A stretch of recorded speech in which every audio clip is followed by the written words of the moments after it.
Hello, Hackintoshers all over the world. Especially you, dumpster divers trying to find old, discarded computers to Hackintosh.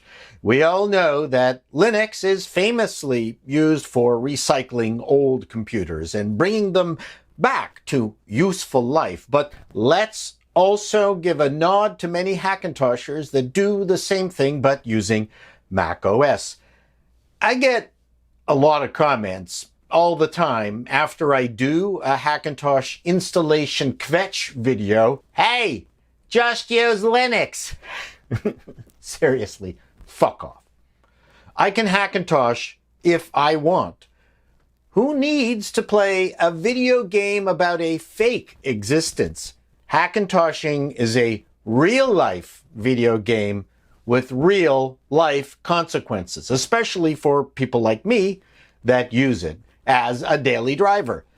And finally, I use a suite of macOS-only software that does not exist on Linux. So, once again, respectfully, fuck off. Now, on to the news. A few things caught my attention. Just as I predicted, the end of Intel Macs was greatly exaggerated. When the first M1 Macs came out and Tim Apple's pronouncement of a 2-year transition, there was so much screaming and wringing of hands. Again, mostly from outsiders asking us, "So, what are you going to do now?" Honestly, if there is 4 more good years out of my present setup, I will be happy. I'm very happy that my M1 MacBook Pro works really well, and I look forward to what Apple has coming up. And no, I'm not talking about the recent Barbie iMacs. But independent of taking a position, if everything ended now, how many more years would be left in Hackintoshing?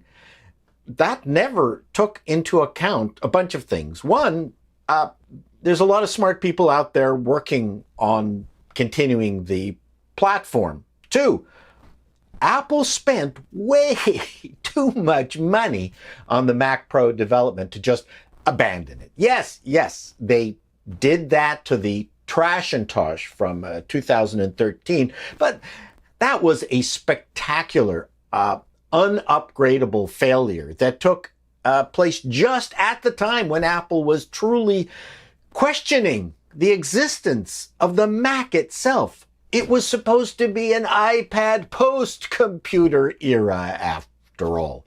It's different now. M1 Macs are proof that Apple has recommitted to the Mac platform, and I'll be talking about that in my next Apple Good or Evil video, so stay tuned for that. There are rumors that Apple is taking a whack at another Intel Mac Pro upgrade, which I predicted. Too much money has been invested to just let it go, and frankly, there is still a use case for that box, believe it or not.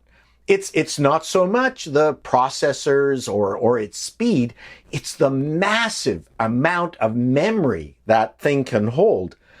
That in of itself has value for a ton of things that no existing or near-term Apple Silicon Macs will be addressing anytime soon. Then pack it with Apple's version of 4 AMD 6900 XT GPUs, it's a viable, capable monster that was never intended for the rest of us.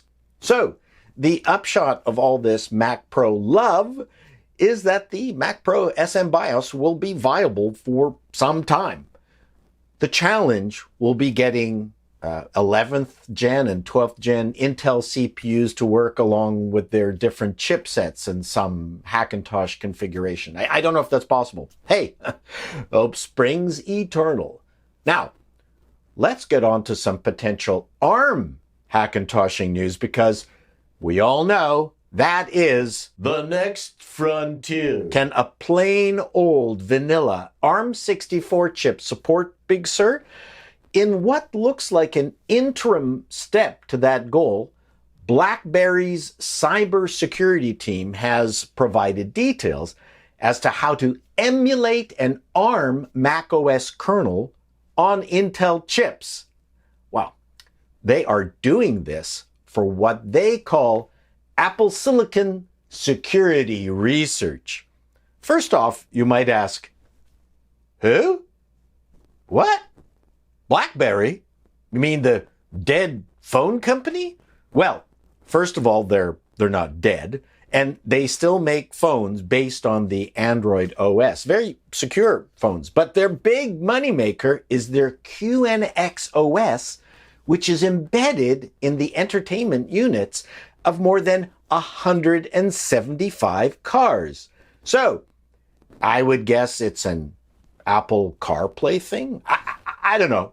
I'm just speculating. Or maybe the BlackBerry engineers are just having some fun. You can't stare at a Kia's LCD infotainment panel all day. They have managed this trick by using the popular QEMU open source machine emulator. Yes, it's used all the time. It is all in the cause of debugging and vulnerability discovery, according to the BlackBerry research people.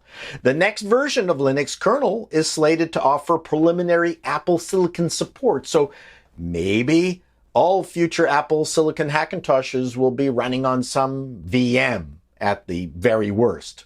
That's not so bad, but for now, I'm no longer telling people I Hackintosh, because someone is always telling me, hey, that's illegal. So, I'm telling everyone I'm doing debugging and vulnerability discovery.